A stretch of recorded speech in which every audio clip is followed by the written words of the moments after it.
మార్పిడికి ముందు పెద్ద రాజకీయ యుద్ధమే జరిగింది ఆంధ్రప్రదేశ్లో. ఆనాటి రణరంగానికి యువగళం అని పేరు పెట్టి ఉండొచ్చు కొందరు. లేదా పార్టీ అధినేత జైల్లో ఉన్నప్పుడు క్యాడర్ చెదిరిపోకుండా ఆనాటి ప్రభుత్వంపై చేసిన పోరాటం కావచ్చు. అదే ఇప్పుడు పవర్ ట్రాన్స్ఫర్కి ఓ కారణం కాబోతోంది అని పార్టీలో జరుగుతున్న చర్చ.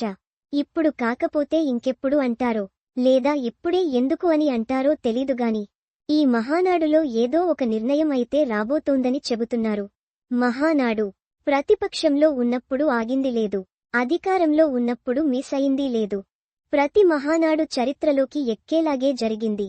ఇప్పుడు జరుగుతున్న మహానాడుకు మాత్రం ఏదో ప్రత్యేకత, ఖచ్చితంగా చరిత్ర గుర్తుపెట్టుకునేలాగే ఉండబోతోందని ఓ చర్చ.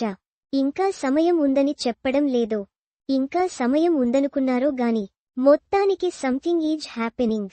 Mahanadu not just a party meeting. భవిష్యత్ ఎలా ఉండబోతోందో ఊహించి దానికి తగ్గ నిర్ణయాలు తీసుకుని వాటిని ఆ క్షణం నుంచే అమలు చేయడానికి జరిగే ఓ రాజకీయ వేదిక.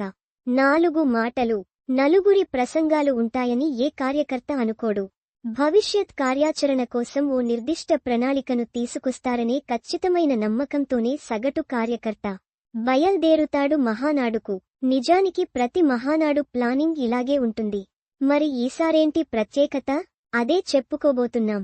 ఒకనాడు 23 లోక్సభ సీట్లు గెలిచి పార్లమెంట్లోనే ప్రధాన ప్రతిపక్షంగా ఓ వెలుగు వెలిగింది తెలుగుదేశం పార్టీ. అలాంటి పార్టీ చరిత్ర చూడని విధంగా అసెంబ్లీలో కేవలం 23 సీట్లకు పడిపోయి ప్రతిపక్ష పాత్ర పోషించింది. ఈ స్థాయిలో అప్ అండ్ డౌన్స్ చూసిన పార్టీ మరొకటి లేదు. ఆ క్షణం కార్యకర్తల మెదళ్లలో జరిగిన అంతర్మథనం ఒక్కటే, ఇక పార్టీ ఉంటుందా అనే. కాకపోతే పార్టీకేం కాదనే ధీమా.